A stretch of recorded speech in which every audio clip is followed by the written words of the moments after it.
Point 4 superposition principle. Superposition principle तब use होता है जब हम किसी एक चार्ज पर दूसरे अदर चार्जेस के कारण फोर्स फाइंड करते हैं। मतलब more than 2 charge particle system अगर हो तो हम सुपरपोजिशन प्रिंसिपल का यूज करते हैं। मान लो कि हमारे पास यहाँ पर एक एक्स वाई प्लेन है। इस एक्स वाई प्लेन में एक चार्ज Q0 गिवन है जिस पर फोर्स फाइंड करना हो Q1, Q2, Q3 और Q1 की वजह से। तो यहाँ पर जो नेट फोर्स लिखा जाएगा वह सबके कारण होगा। दैट इज F जो होगा हमारा 0 पे वह F01 plus F02 plus F03 plus F0n इन सब का वेक्टर सम होगा, ये याद रखना है। और इन वेक्टर सम का जो रिजल्टेंट होता है उसकी वैल्यू आप याद रखो कि F is equals to 1/4 pi epsilon naught Q0 बाहर रहेगा जिस पर फोर्स फाइंड करना है, समेशन ऑफ QI जिनकी वजह से फाइंड करना है upon R0 minus RI whole cube into R0 minus RI पूरे वेक्टर फॉर्म में। ये फॉर्मूला हमें याद रखना है। पर यहां से जो क्वेश्चंस आते हैं वह जनरली पैरेललोग्राम लॉ से सॉल्व होते हैं। कैसे कि अगर मेरे पास यहां एक कोई चार्ज है,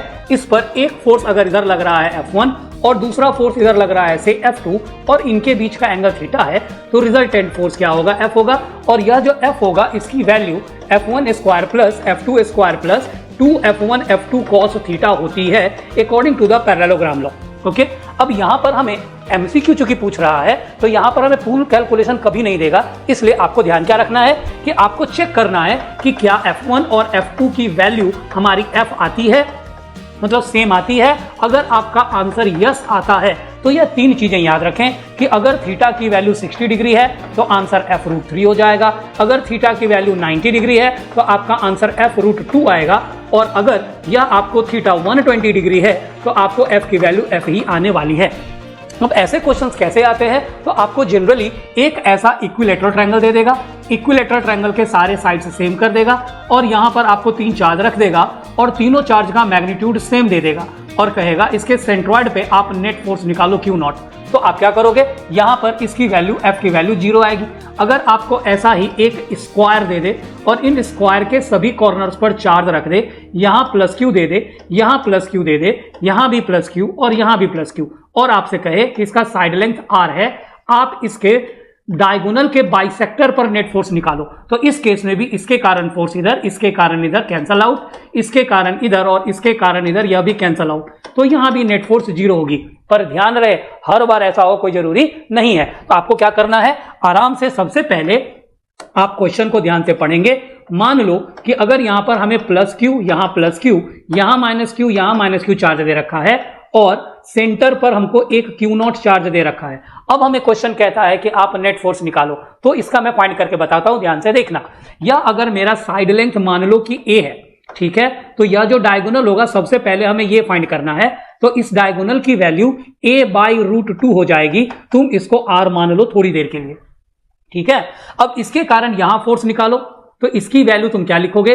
that is F is equals to K Q0 capital Q by R square लिखोगे। इसके कारण जब यहां फाइंड करोगे तो यह निगेटिव है तो इधर ही आएगा। तो इसकी जो मैग्नीट्यूड होगी वह कितनी हो जाएगी? K Q0 Q by R square ही रहेगी। मतलब यह भी F और यह भी F, दोनों का डायरेक्शन क्या हो गया? सेम। तो इन दोनों का रिजल्टेंट कितना हो गया? 2F हो गया। मैं शॉर्टकट में फाइंड करने का तरीका बता रहा हूं। अब वैसे ही इस साइड का फाइंड करोगे तो इसके लिए भी आंसर इतना ही आएगा और डायरेक्शन पॉजिटिव टू नेगेटिव, और जब इसके लिए फाइंड करोगे तो यह भी F ही आएगा, डायरेक्शन पॉजिटिव टू नेगेटिव। तो इन दोनों का भी रिजल्टेंट 2F हो जाएगा।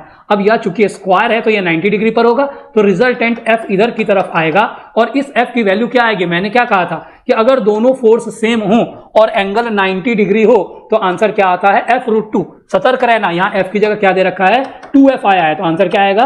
2F√2। अब F की वैल्यू यहां से पुट कर दो यहां पे, तो 2 into K Q Q0 by R square, ये हो गया F और ये हो गया √2। अब R स्क्वायर की जगह यहां से वैल्यू पुट कर दो। R स्क्वायर को क्या लिख दोगे यहां से? A square by 2। तो यह कितना हो जाएगा? 2K Q0 Q √2 by A square by 2। तो यहां टोटल क्या आ गया? 4। तो तुम क्या लिख सकते हो इसका आंसर?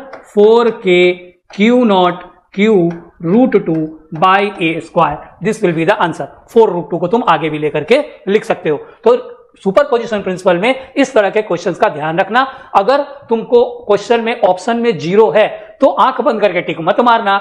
एक बार चार्ज के सिचुएशन को और डिस्टेंस को जरूर चेक कर लेना, फिर टिक मारना। 99% 0 ही होगा एमसीक्यूज में, लेकिन 1% भी चांस हमको नहीं लेना।